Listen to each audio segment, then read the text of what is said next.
We are back on Let's Just Talk with our guest, Sam Trevino, who is a motivational speaker, a life coach, and a patient advocate for NX Stage, or Next Stage, the way I say it.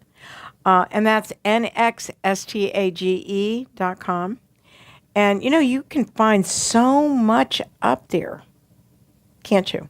On their website? On their website. Oh, yeah. You yes. can spend days on it. on that website. And I had the pleasure of interviewing David Rush. And one of these days I'm going to get to meet him. I did it on our radio show. How about that? And I really believe that I'll get to meet him. And maybe my idol, who I love, and who is that? Pitbull. If I could just dance like that, I'd be excited, right? Right. So, have you ever seen him in concert? No, I would love that too. Oh my good! You should talk to David. You could probably get an audience with him. We should see what we should do. That. We will. We will. You went on to get the transplant. How long were you in the hospital? After my transplant, which my wife was my donor, Right. I was only in the hospital for 3 days. And she was in the hospital for what? As the donor, she was in for 2 days. 2 days. She got to go home first. How long did it take her to heal? Well, as a donor, as a live donor for a kidney, it is actually harder on the donor than it is On the the recipient. patient? Okay. Yeah, so it took her about 6 months Really, to heal? be recovered to 100%, to back to fighting style, fighting weight, and all right. But I was, after 3 days, I was up cooking breakfast. I was moving around. And going to the bathroom for the first time in how long? That was amazing. The first time in 17 years. Wow. It must have felt really good. It was unreal. Really? We started, and it's funny because all of my friends and my family, everybody that knew us before the transplant, Right. when they knew me on dialysis, every time we would go somewhere and I had to go to the restroom, I would stand up and I had to go, and all of our friends would start clapping, "Go Kenny!" By the way, my kidney's name is Kenny. Oh, Kenny. And Okay. so everybody would start hooping and hollering, "Go Kenny, go Kenny!" And so it still happens to this day, and it's Really? been over 6 years. So Wow. So how's your wife today? she's great. She's Not to have the hemodialysis, not to have the dialysis. It must be. Now, did this heal on your arm? Well, it doesn't really heal. But it stopped working after that many years of non-use. It just clotted off and stopped working. So God forbid I ever have to go back on dialysis. They would have to make another one somewhere For the else. other side. Somewhere else. Somewhere else on your body. Tell us what your life is like, and how did you become a patient consultant? Well, I was a high school teacher for 15 years. Right. And in my biology classes, I started teaching the body systems, the nervous system, the urinary system. Right. And it just came down to when I hit the urinary system, I started teaching about kidneys, and I incorporated my story. Right. And I started doing that, and I did it for 8 years. You taught that for 8 years? Wow. I came up with the name for it, and it's called Urine Inspiration. Urine Inspiration. And I was doing it locally in my high school, and then other high schools were calling me, asking me to come speak to their science program, so I Right. started doing that. One day, I offered to present to my friends at my school. And so many of my teacher friends, they're all teachers, and so many of them said that they would come, bring their classes, that my little classroom couldn't house all the students that were going to come.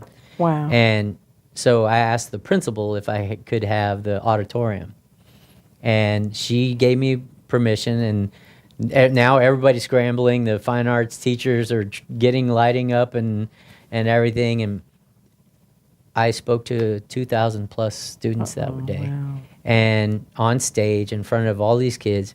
And one of my kids took a picture of me on stage. And that day, it was such a cool picture. I posted it on my Facebook page.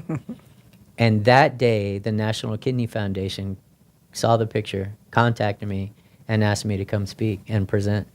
And I've been busy since. How long have you worked with Next Stage now? With Next Stage, I've been a patient Consultant. advocate for 1 year now. Oh, does it feel really exciting? How many people have you met over that year? Probably a couple thousand. Right. Probably. And, Right. you know, that's a funny story, too, because at the end of my teaching career, I was sitting in my classroom talking to a student, and the journalism kids came running in.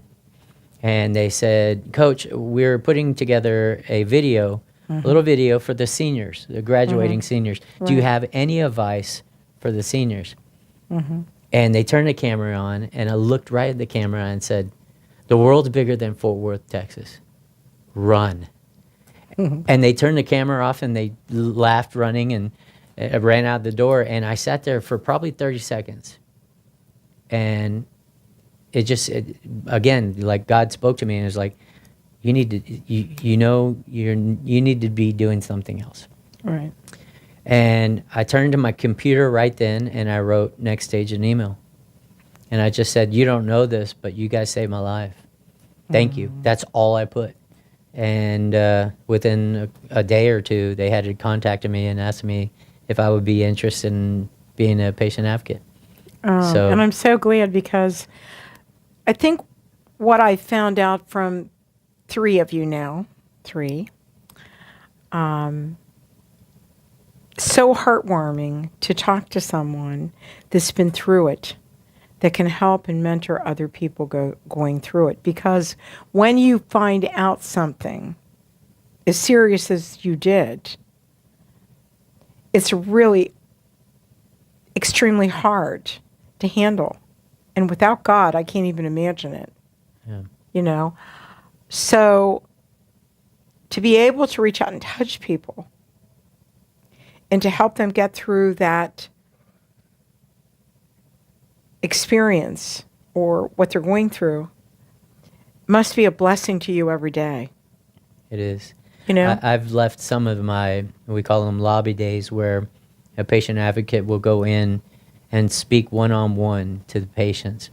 And I've actually left exhausted, emotionally just drained, and off the wall excited all at the same time.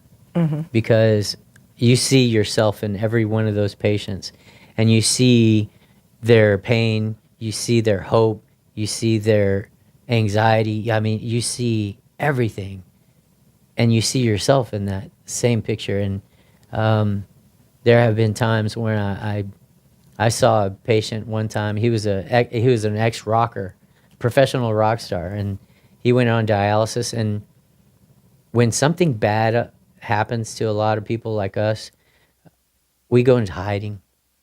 We're afraid that we're going to be judged. We're afraid that we're unequal or unable to do what we used to do. And that's not true. That is not true. Dialysis is a lifesaver. If you let it. If you let it save your life, it will. And I've seen it over and over again where patients accepted the fact that they had a challenge in their life. And we all have our challenges. But when you're knocked down, are you going to get up or are you going to stay down? And I saw this ex-rocker, and he was knocked down. And we started talking. And I told him, you can have your life back. You can go. He was on the road playing the guitar, for the lead guitar for a big band. And I told him, you can take your treatments on the road with you. And that's what David did. And that's what David did. That's, Right. a lot of us have done. Right. And he ran out of the door of the dialysis unit And within he was just so excited, and he ran out, and he came back and forgot his bag. So he was like, I was so excited, I forgot my bag. And he grabbed it. I'm going to call you. And he ran out. Right. And on that note, we need to take a short break, and we'll be right back with Sam Trevino. Trevino. Yep. Trevino. There you go. Trevino. And motivational speaker, a patient advocate, and also life coach. Mm-hmm. And I can see that. And I want to talk about that when we come back. Okay. And we'll take a break right now.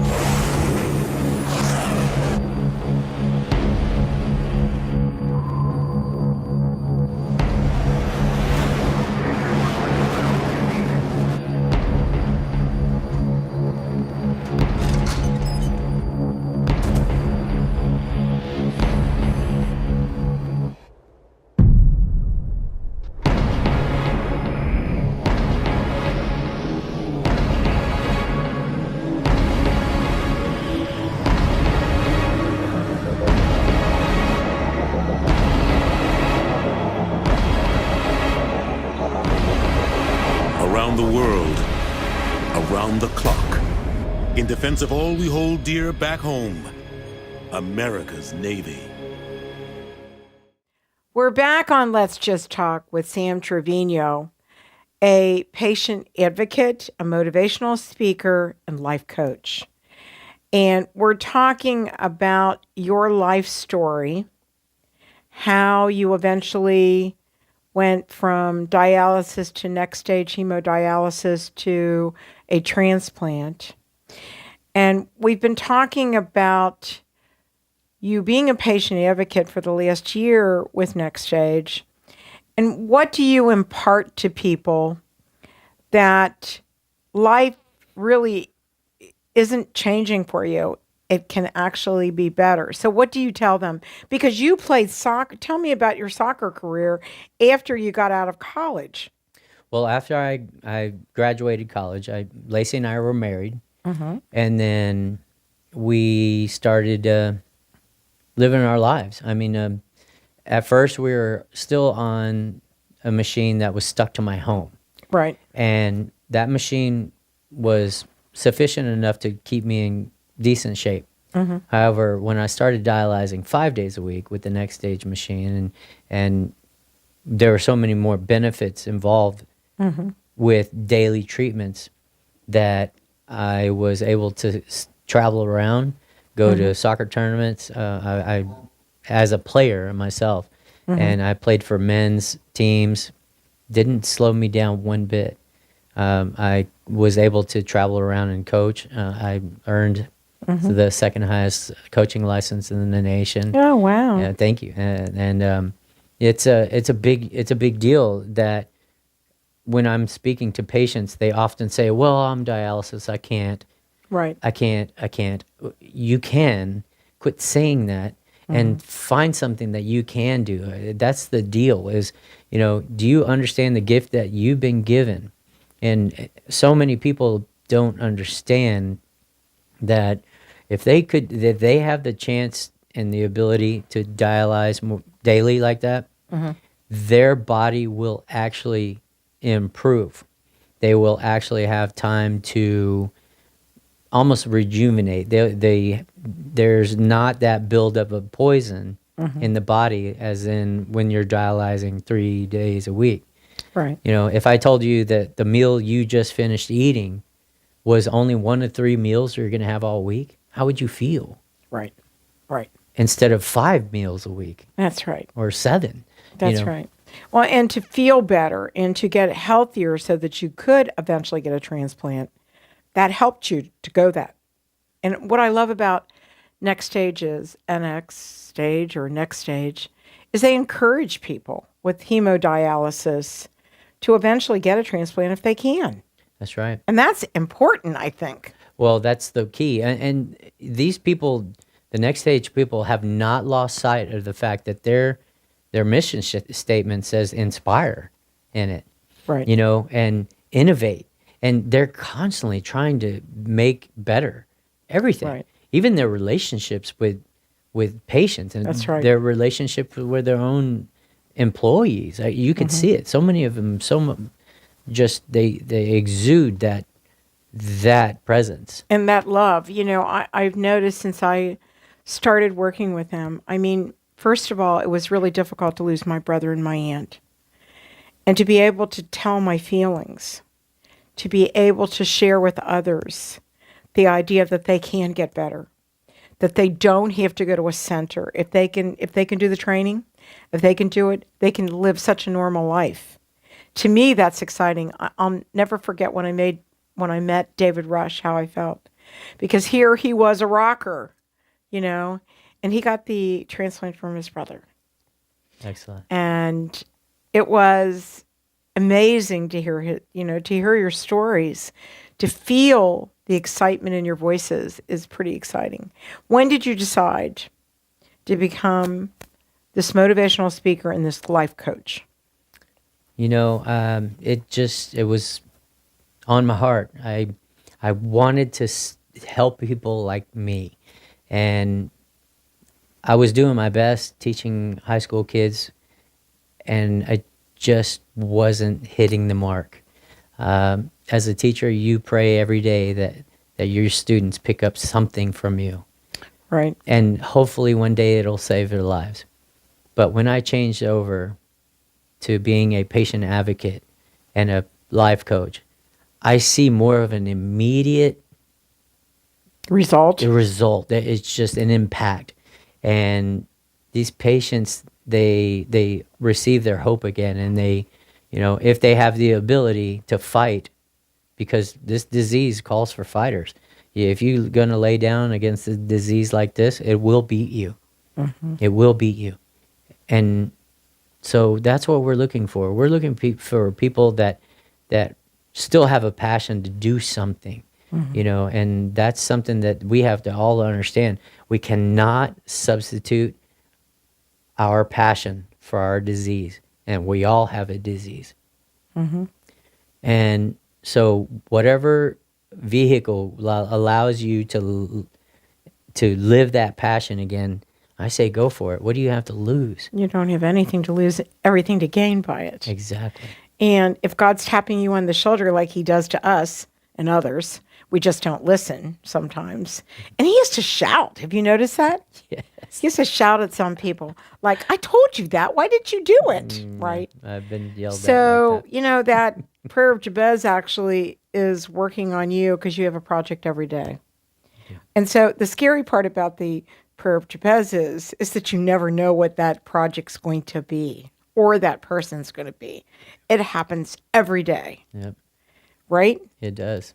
But you at least have a real focus with your patient advocacy. You're doing your motivational speaking in other forms too, correct? Yes. And then with the book coming up, that's exciting. Really exciting because people then can hear you everywhere. That's why I suggested an audiobook. That's a great I mean, you can idea. still have a written book, but you could also have an audiobook. You know what I like about an audiobook is I love to tell jokes. Oh, that's good. I just I can't do anything without having fun. So even my classroom, when I present Urine Inspiration to big conferences and things like that, it's almost a comedy show. And that's what people want to hear, though. They don't want to hear what we hear every day on the news. They want to hear something positive, and laughter and a smile goes a million miles. It's the best medicine. That's the best medicine. I have to share this with you before we end our show today. I have a friend who's a doctor who a few years ago ended up with the worst cancer that you could possibly have, leukemia. But you have to give your own marrow. And thank God he was in the best of shape. And they called him Dr. Clock.